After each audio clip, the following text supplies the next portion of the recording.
മനോജ് കുമാർ ബാലാവകാശ commission chairperson കൂടി telephone ലൈനിൽ ചേരുന്നുണ്ട്. ശ്രീ KV മനോജ് കുമാർ, ഈ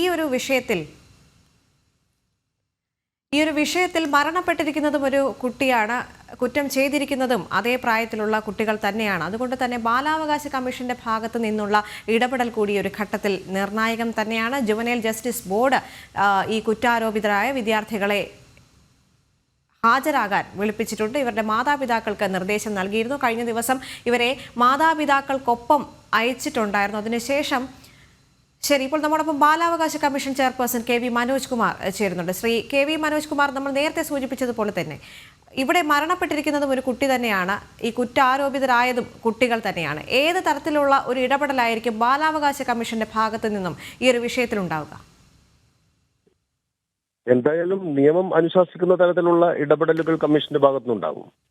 അതോടൊപ്പം കുട്ടികളെ ശരിയായ ദിശയിലേക്ക് നയിക്കുന്നതിനാവശ്യമായ ഈ രക്ഷിതാക്കളെ പ്രാപ്തരാക്കുന്നതിന് വേണ്ടിയുള്ള ബോധവൽക്കരണ പ്രവർത്തനങ്ങളും കമ്മീഷന്റെ ഭാഗത്തുനിന്നുണ്ടാകും.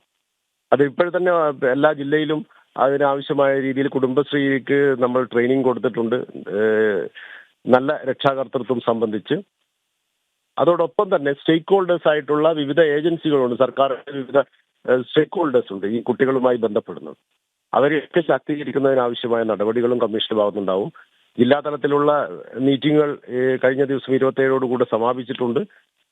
അതോടൊപ്പം സംസ്ഥാന തലത്തിൽ തന്നെ സ്റ്റേക്ക് ഹോൾഡേഴ്സ് മീറ്റിംഗ് വിളിച്ച് എല്ലാ സ്റ്റേക്ക് ഹോൾഡേഴ്സും ഈ കാര്യത്തിൽ വളരെ ശ്രദ്ധയോടുകൂടെ ജാഗരൂകരായി ഇടപെടാൻ ആവശ്യമായ നിർദ്ദേശങ്ങളും കമ്മീഷന്റെ ഭാഗത്തുനിന്നുണ്ടാവും. ഞങ്ങളൊരു ഈ വിഷയം സംബന്ധിച്ച് ഇപ്പോഴല്ല, ഈ ഒരു സംഭവത്തിന്റെ പശ്ചാത്തലത്തിലല്ല, അതിനു മുമ്പ് തന്നെ തീരുമാനമെടുത്തിട്ടുണ്ട്. അതിന്റെ നടപടികളുമായി മുന്നോട്ട് പോവുകയാണ്.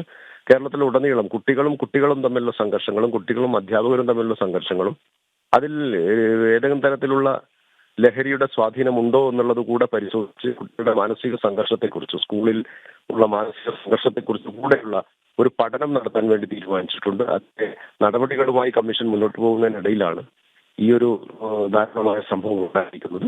തീർച്ചയായും ഈ കാര്യം കൂടെ മനസ്സിൽ വെച്ചുകൊണ്ടായിരിക്കും ഇനിയൊരു കമ്മീഷന്റെ ഇടപെടലുകൾ ഉണ്ടാവുക. ശരി, വളരെയധികം നന്ദി ഈ ഘട്ടത്തിൽ നമ്മോടൊപ്പം ചേർന്നതിന്.